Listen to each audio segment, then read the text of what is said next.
তো এই যে ভিডিওটা দেখছো এটা রাত 12টার সময় সোনামার 29শে জুলাই ওর বার্থডে ছিল। তো এইটা সকালবেলা ক্লিপস, এটা ওর ঠাকুমা ওর জন্মদিনে উপহার দিয়েছে।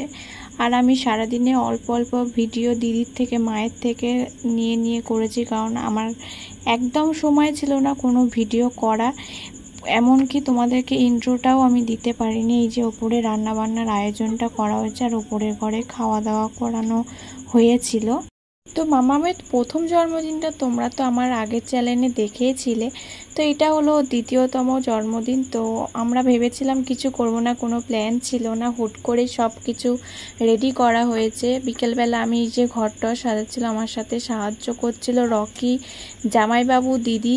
তো পুরো ডেকোরেশনটাই আমি আর ওরা মিলেই করেছি। তো সন্ধেবেলায় সবাই চলে আসলো বলে ওকে তাড়াতাড়ি রেডি করে আমি ওখানে রেখে দিয়ে এসে আমি তারপর রেডি হয়েছি। এই লেহেঙ্গাটাও ঠাকুমা দিয়েছে। আর দুটো কেক আনা হয়েছিল, দুবার কাটা হয়েছে। খুবও মজা করে বলেই ওর জন্মদিনটা এবারে করা হলো। না হলে আমাদের বাঙালি ঘরে এমনি একটা নীতি আছে, 5 বছরেই করা হয় সবার জন্মদিন। তারপর ওপরে এসে দেখি রান্না কতদূর। তো শুধু ডিমের টেবিলটাই ভাজা বাকি ছিল। আর এখানে দেখতে আসার সময় মামামের একটা পিপিরা এসে গেছিল, জন্মদিনের উপহার দিল ওকে। তো গিফট আনবক্সিংয়ের ভিডিও দিদির কাছে আছে, আমি ওর থেকে চেয়ে তোমাদের সবাইকে শেয়ার করব। তার আগে ওর ফেভারিট গানে ও নেচে নিচ্ছে। ছিটা যাওয়ানি ফেভারিট গান ওর, ও সবসময় গানটা শোনে আর সবসময় নাচে। তো দেখো নাচটা আজকের। গানটা দিতে পারলাম না কারণ ইউটিউবে কপিরাইট দিয়ে দেবে, তাই জন্য। আর এখানে আমার মা আর পিসি মিলেও নাচছে। তো পিসি আর মা সব জায়গায় সব সময় নাচে, আর পিসিকে তো ননস্টপ নাচতে বলে ননস্টপ নাচবে। তারপরে এই দুতলা কেকটা কাটা হলো, আর সবার লাস্টে একটা কেক ছিল একতলা, সেটা কাটা হয়েছিল। ওর পোজগুলো দেখো, কোমরে হাত দিয়ে কোমর বেঁকিয়ে। ওর বাবা ওর আনন্দটার জন্য এত কিছু আয়োজন করেছিল।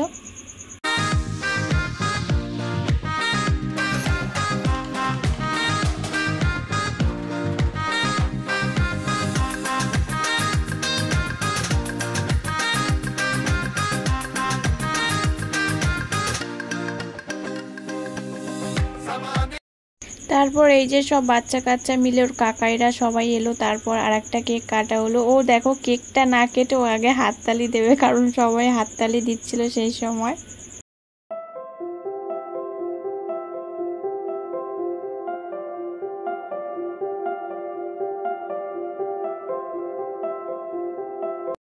তারপরে ও এত ঘামছিল, আমি ওকে নিয়ে জামাটা চেঞ্জ করিয়ে দিলাম, কারণ জামাটা পুরো ঘামে ভিজে গিয়েছিল। তারপরে এই দেখো ডান্স দেখো, ওর কাকাইদেরকেও ডাকছে নাচার জন্য। আর আমার পিসিকে দেখো এখনও নেচে যাচ্ছে। আর মামার মেয়েকে দেখো শুধু কীরকম নাচগুলো ফোন দেখে দেখে শিখেছে। ও কিন্তু ডান্স কোথাও শেখে না, ফোন দেখেই অনেক কিছু শিখেছে। দেখো শুধু ওর নাচটা। যদি গানটা তোমাদেরকে আমি শোনাতে পারতাম তাহলে দেখতে। ও এই গানটা যে এরমভাবে নাচে ফোনে দেখে সব শিখে নিয়েছে।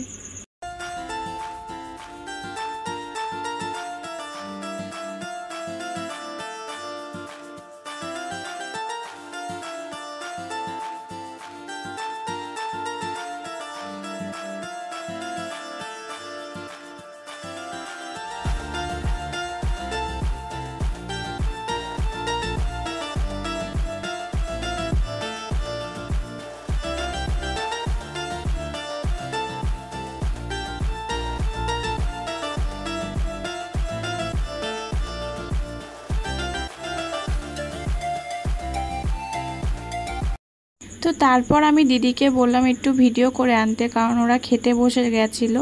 তো ওর মেনুতে ছিল এগের ডেভিল আর স্যালাড সস, তারপর ফ্রাইড রাইস, চিকেন কষা, চাটনি, পাঁপড়, 2 রকম মিষ্টি। তো আমি আজকে সকাল থেকে কোনো ইন্ট্রো শ্যুট করতে পারিনি, তোমাদের সাথে কোনো কথাবার্তা কিছুই বলতে পারিনি। মুখ চোখে হাল দেখে বুঝতেই পারছো। ঘুমও পেয়েছে, এখন বাজে প্রায় রাত 1টা। তো আমাদের সব অনুষ্ঠান কমপ্লিট আজকে, যেটার জন্য এতদিন ধরে অপেক্ষা করছিলাম। তো সেটা সম্পূর্ণ হলো। সোনামা খুশি হয়েছে, ওর খুশির জন্য এত কিছু করা। তো এই ভিডিওটাকে এখানে শেষ করছি। তোমাদের যদি কিছু ভালো লেগে থাকে এটা লাইক করে দিও, আর চ্যানেলটাকে সাবস্ক্রাইব করে দিও। আর একটা নতুন ভিডিও নিয়ে খুব তাড়াতাড়ি আসছি, আর গিফট আনবক্সিংয়ের ভিডিও আমি খুব তাড়াতাড়ি দিচ্ছি। Tata, good night.